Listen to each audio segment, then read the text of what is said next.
Hello दोस्तों, study point YouTube channel में आपका स्वागत है। आज हम लोग क्लास 10th का सोशल साइंस ऑब्जेक्टिव क्वेश्चंस करेंगे जो कि आपके एग्ज़ाम की दृष्टि से बहुत ही इम्पोर्टेंट हो। चलिए तो क्वेश्चंस की ओर बढ़ते हैं और क्वेश्चंस को लगाते हैं। फर्स्ट क्वेश्चंस है, यूरोपवासियों के लिए किस देश का साहित्य एवं ज्ञान विज्ञान प्रेरणा स्रोत रहा? तो यूनान का। क्या होगा? यूनान। चलिए आगे की ओर बढ़ते हैं। इटली और जर्मनी वर्तमान में किस महादेश के अंतर्गत आते हैं? तो आप जानते हैं कि इटली और जर्मनी जो है यूरोप महादेश के अंतर्गत आते हैं। किस महादेश के अंतर्गत आते हैं? यूरोप। और ये क्वेश्चन बहुत ही इम्पोर्टेंट है, याद रखिएगा। एग्जाम में पूछा जाता है इटली के एकीकरण में किसकी किसकी भूमिका थी, तो आप याद रखिएगा ये भी क्वेश्चन। मेजनी है ना, मेजनी, गैरीबाल्डी और काउंट काबूर का नाम याद रखिएगा। काउंट काबूर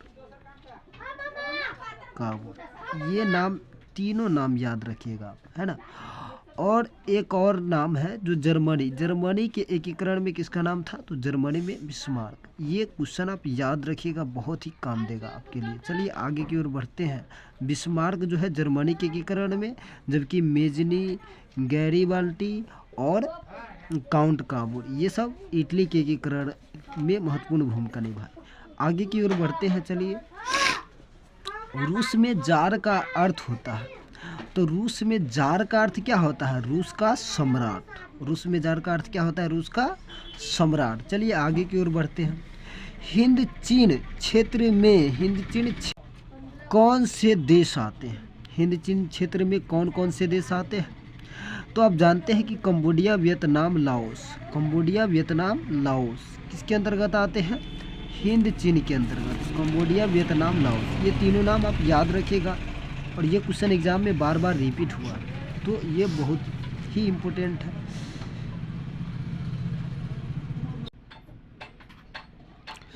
वल्लभ भाई पटेल को सरदार की उपाधि किस किसान आंदोलन के दौरान दी गई थी? तो आप जानते हैं कि वल्लभ भाई पटेल को जो है सरदार की उपाधि दी गई, यानी सरदार वल्लभ भाई पटेल। इसको किस किसान आंदोलन के दौरान दिया गया, मतलब सरदार की उपाधि, है ना? तो बारदोली सत्याग्रह में ही इनको सरदार की उपाधि दिया गया था। चलिए आगे की ओर बढ़ते हैं। जनसंख्या घनत्व सबसे अधिक कहाँ होता है? तो जनसंख्या घनत्व आप जानते हैं कि महानगर जो होता है, बड़ा बड़ा नगर, उसको बोलते हैं महानगर। और महानगर में जनसंख्या घनत्व क्या होता है? अधिक होता है। तो जनसंख्या घनत्व सबसे ज़्यादा कहाँ होगा? महानगर में। चलिए आगे की ओर बढ़ते हैं। भारत के लिए पहला फैक्ट्री एक्ट किस वर्ष पारित हुआ? तो भारत के लिए पहला फैक्ट्री एक्ट किस वर्ष पारित हुआ? तो 1881। क्या हो जाएगा? 1881। क्वेश्चन है कि गिरमिटिया मजदूर बिहार के किस क्षेत्र से भेजे जाते थे? तो गिरमिटिया मजदूर जो है पश्चिमी क्षेत्र से भेजे जाते थे। किस क्षेत्र से? पश्चिमी क्षेत्र से। चलिए आगे की ओर बढ़ते हैं। वर्नाक्यूलर प्रेस एक्ट से बचने के लिए किस पत्र ने रातों रात अपनी भाषा बदल दी? तो अमृत बाजार पत्रिका जो कि वर्नाक्यूलर प्रेस एक्ट से बचने के लिए रातों रात अपनी भाषा बदल दी। चलिए आगे की ओर बढ़ते हैं। पूर्ण स्वराज की मांग का प्रस्ताव जो है प्रस्ताव कांग्रेस के किस अधिवेशन से प्राप्त है? तो लाहौर अधिवेशन। क्या होगा? लाहौर अधिवेशन। चलिए आगे की ओर बढ़ते हैं। भारत के किस स्थान पर परमाणु ऊर्जा केंद्र स्थापित किया गया? तो तारापुर। क्या होगा? तारापुर, है ना। आगे की ओर बढ़ते हैं। प्राकृतिक गैस किस खनिज के साथ पाया जाता है? तो प्राकृतिक खनिज किस गैस के साथ पाया जाता है? पेट्रोलियम के साथ। किसके साथ? प्राकृतिक गैस पेट्रोलियम के साथ पाया जाता है। प्राकृतिक गैस किसके साथ पाया जाता है? तो ऊर्जा का गैर पारंपरिक स्रोत है। तो ऊर्जा का गैर पारंपरिक स्रोत क्या है? सौर ऊर्जा। क्या है? सौर ऊर्जा। ऊर्जा का गैर पारंपरिक स्रोत क्या है? सौर ऊर्जा। चलिए आगे की ओर बढ़ते हैं। भोपाल त्रासदी में किस गैस का रिसाव हुआ? भोपाल त्रासदी में किस गैस का रिसाव हुआ? जो किस गैस का रिसाव हुआ? तो मिथाइल आइसोसाइनाइड है ना, मिथाइल आइसोसाइनाइड। चलिए आगे की ओर बढ़ते हैं। फल्टा विशेष आर्थिक क्षेत्र कहाँ स्थित है? तो फाल्टा विशेष आर्थिक क्षेत्र कहाँ स्थित है? तो फाल्टा विशेष आर्थिक क्षेत्र जो है कहाँ स्थित है? पश्चिम बंगाल में। कहाँ स्थित है? पश्चिम बंगाल में। चलिए आगे की ओर बढ़ते हैं। संजय गांधी जैविक उद्यान किस नगर में स्थित है? तो संजय गांधी जैविक उद्यान किस नगर में स्थित है? तो संजय गांधी जैविक उद्यान जो है किस नगर में स्थित है? पटना में। कहाँ है? पटना में स्थित है। आप जानते होइएगा कि संजय गांधी जैविक उद्यान का है पटना में। चलिए ऑप्शन नंबर घ इसका राइट आंसर होगा। मंदार हिल किस जिला में स्थित है? तो मंदार हिल किस जिला में स्थित है? मंदार हिल किस जिला में स्थित है? तो बांका में। कहाँ है? बांका में। मंदार हिल कहाँ है? बांका में। चलिए आगे की ओर बढ़ते हैं। उच्चावाच प्रदर्शन के लिए हैस्यूर विधि का विकास किसने किया था? उच्चावाच प्रदर्शन के लिए हैस्यूर विधि का विकास किसने किया था? लेहमान ने किया था। सबसे पहले कौन किया? लेहमान ने हैस्यूर विधि का विकास किया। किसके लिए? उच्चवाच प्रदर्शन के लिए, है ना। तो है लेहमान, इसका आंसर लेहमान होगा। सासाराम नगर का विकास किस शैली में हुआ? तो आपको मालूम होगा कि सासाराम जो है मध्य युग में हुआ। किस में हुआ? मध्य युग में। क्योंकि सासाराम को देखा जाए तो मुगल काल के बाद ही सासाराम के बारे में चर्चा हो जाता है और इसका विकास होता है मुगल काल में, है ना। और सासाराम के एक शासक भी रहते हैं ना, शेरशाह सूरी, जिसका मकबरा भी कहाँ है? तो सासाराम में। शेरशाह सूरी का मकबरा कहाँ है? जो शेरशाह सूरी थे उनका मकबरा कहाँ है? तो सासाराम में। और शेरशाह सूरी पहले ऐसे शासक थे जिन्होंने अपने असरफी के नाम रुपया रखा था, है ना। चलिए आगे की ओर बढ़ते हैं। सीमेंट उद्योग का सबसे प्रमुख कच्चा माल क्या है? तो सीमेंट उद्योग का प्रमुख कच्चा माल क्या है? तो चूना पत्थर। क्या हो जाएगा? चूना पत्थर।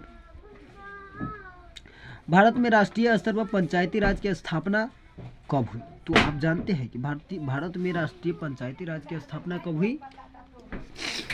भारत में राष्ट्रीय स्तर पर पंचायती राज की स्थापना जो है 1959 में हुआ था। कब हुआ? 1959 में। इसका राइट आंसर 1959 होगा। बिहार में पंचायती राज का स्वरूप क्या है?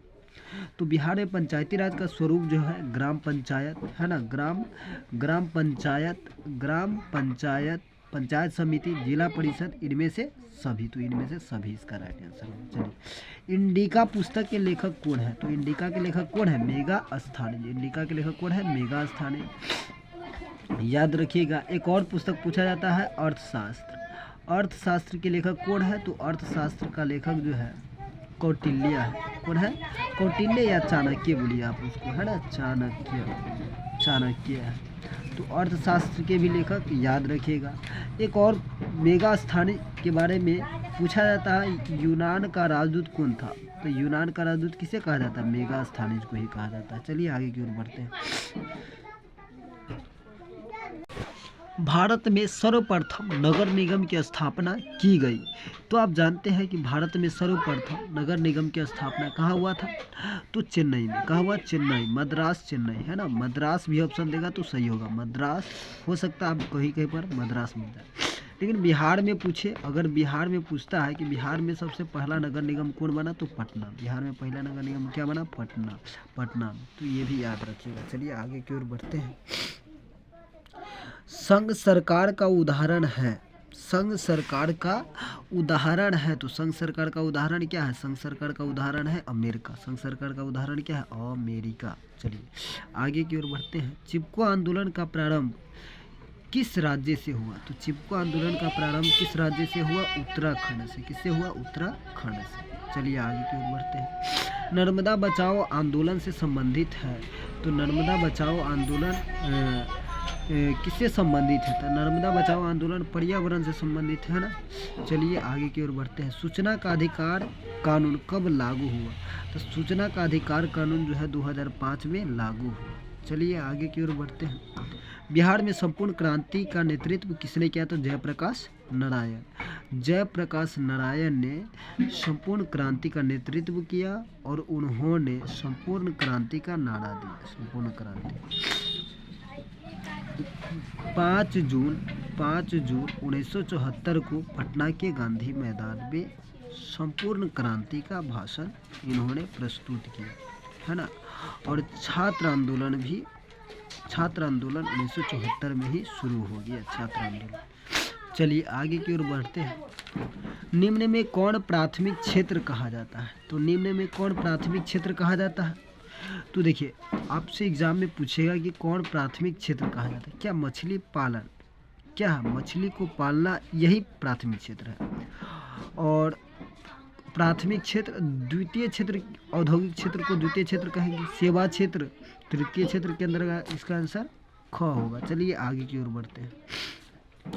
योजना आयोग का अध्यक्ष कौन होता है? तो एग्जाम में कई बार यही पूछा गया, योजना आयोग के अध्यक्ष कौन है? तो प्रधानमंत्री होते हैं। योजना आयोग के अध्यक्ष कौन होते हैं? प्रधानमंत्री। योजना आयोग के अध्यक्ष कौन होते हैं? प्रधानमंत्री। योजना आयोग की स्थापना कब हुआ? 15 मार्च 1950 को। 15 मार्च 1950 को हुआ था, ये भी याद रखिए। और योजना आयोग का भी नाम बदलकर नीति आयोग दे दिया गया। क्या? नीति आयोग, ये भी याद रखिएगा, नीति आयोग। इसका नाम बदलकर क्या रखा गया? नीति आयोग। और योजना आयोग का अध्यक्ष प्रधानमंत्री होते हैं। और योजना आयोग के प्रथम अध्यक्ष कौन थे? तो पंडित जवाहरलाल नेहरू, ये भी याद रखिएगा, पंडित जवाहरलाल नेहरू। चलिए, और योजना आयोग को नीति आयोग में कब बदल दिया गया? तो ये भी याद रखिएगा, 2015 को। कब? 2015 को, है ना।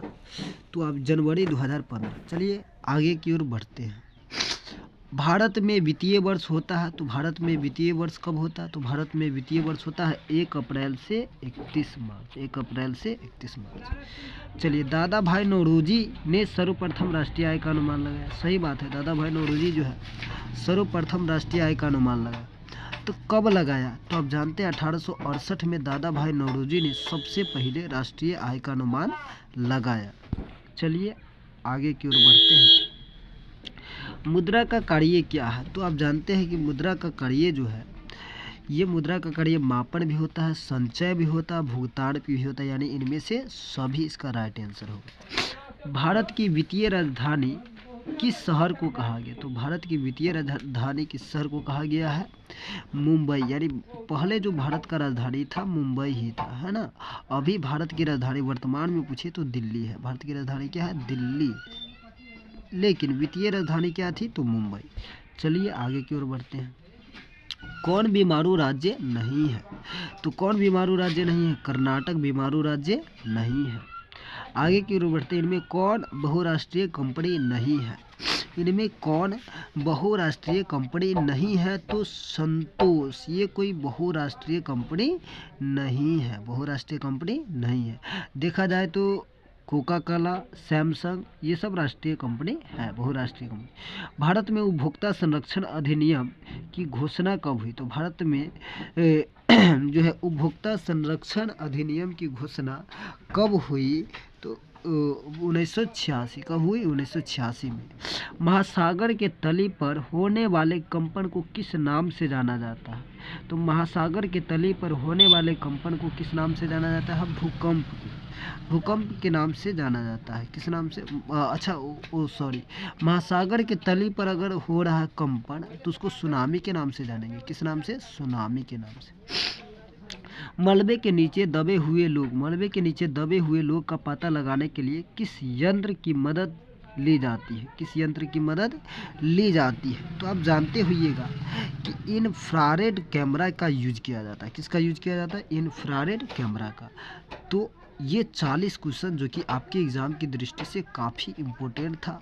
अगर आप अच्छे नंबर या अच्छे स्कोर लाना चाहते हैं, है ना, अच्छे स्कोर लाना चाहते हैं तो इस वीडियो को अधिक से अधिक शेयर कीजिए। और इस वीडियो में जितना भी क्वेश्चन बताया गया उसको आप क्या कीजिए, इसको आप एक पेज में उतार ले, एक पेज में उतार ले, जितना भी डिटेल में बताया गया सभी को। तो इस वीडियो को अगर अच्छा लगे तो इस वीडियो को शेयर कीजिए, लाइक कीजिए और इस चैनल को सब्सक्राइब कीजिए। तो अगले वीडियो में हम फिर एक और है ना हिंदी का वीडियो डालेंगे, जो कि वो भी इम्पोर्टेंट होगा। तो चलिए